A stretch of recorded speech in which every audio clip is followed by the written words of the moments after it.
Some big changes may be coming soon to social media here in the United States and around the world. Twitter announced this week that the sale of the company to billionaire Elon Musk is back on. And the United States Supreme Court says it will rule on a U.S. law that protects big tech from lawsuits over third-party content posted on social media platforms. Well, here with more is Young Voices commentator James Chernosky. Mr. Chernosky is a senior tech and innovation policy analyst at Americans for Prosperity. James, it's good to have you with us again. So first, we all thought Elon Musk broke that deal with Twitter because he felt misled about the number of bots on the social media platform. So why is that deal back on now?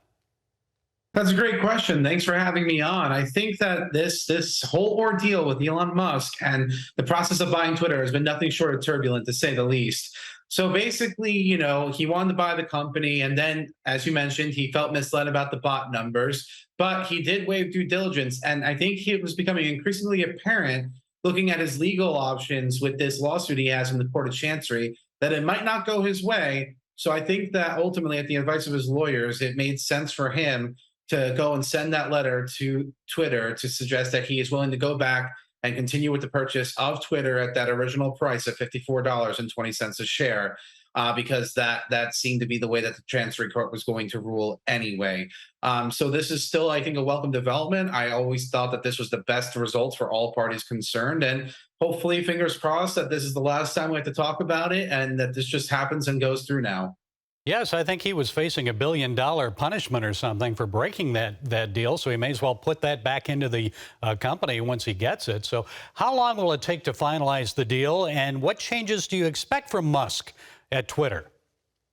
Yeah, so I imagine that the deal is going to go and take a couple months to go and get sorted through the paperwork, because this was contingent upon Twitter agreeing to drop its lawsuit trying to force him to buy the company. So that has to get resolved first, and then they can go and move through the process. But we know that Elon Musk would certainly like to see Twitter be a little bit more open in terms of the content that it is leaving up on its platform. So there is some hope there in that respect. And that we think that he wants to make Twitter ultimately an application for everything, whatever that means. So I think that there's a lot of opportunities on the horizon. It's just up to Elon Musk to figure out how he wants to take this company and lead it underneath his ownership. Well, something that may affect Twitter, I know it definitely will affect Google. The U.S. Supreme Court now says it will hear the arguments in the Gonzalez versus Google case. A decision is likely by early next summer. So explain Section 230 and what is at stake here? Yeah, so Section 230 of the Communications Decency Act is basically it's a tort reform law. All it does is say that you, as a website, are not liable for content that is posted by third parties because you are not the speaker or owner of that content, right? It is just making sure that liability is being assigned where it needs to be assigned.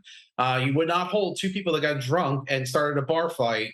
You wouldn't hold that bar liable for the fight that those two caused. You'd hold those individuals responsible. That's what Section 230 essentially does, except in a digital sphere, right? And now this question that's being considered in front of the Supreme Court is whether or not, with terrorist content that gets posted to YouTube, whether or not Google could be held partially liable for that radicalization that can come out of that kind of thing if it pops up in a recommendation feed, right? So this would mean that there would have to be a lot more manual review. So that could mean that content creators would experience delays in getting their videos up because Google would need to go and make sure that there's nothing there that could possibly violate, those kinds of issues. And this is really, I think, a challenging case because, this is one of those situations where Google has to be right 100% of the time, and terrorists only have to get it right once. Wouldn't they be led to have less freedom there because there'd be more censorship? They'd fear getting sued. Other social companies would now be liable for the content posted on their platforms by others. So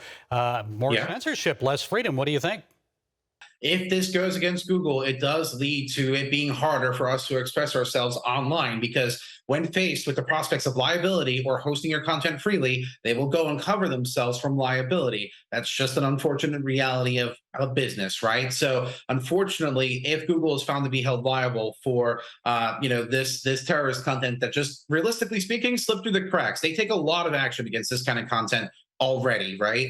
And if they get found liable in some manner here by the Supreme Court, then you're absolutely right. It would result in more censorship. It would result in it being a lot more difficult for people to upload content onto YouTube and other platforms too. This is larger than just Google. This affects the internet writ large. Where do you think all this is heading then, James? What does the future of social media look like? I think we're in a bit of a transition period where a lot of the old traditional companies that we're used to, like Twitter and Facebook, are certainly in a stage of decline. And I think that we'll see some more changes to short form content, more engagement around recommendation media, where it's doing those trend dances or what have you. So I think that there's definitely a stage of transition that's going on here, and that it'll be interesting to see how social media continues to evolve over the near future. Young Voices commentator James Chernowski. Thank you, James, for sharing those insights. We appreciate it. Thanks for having me.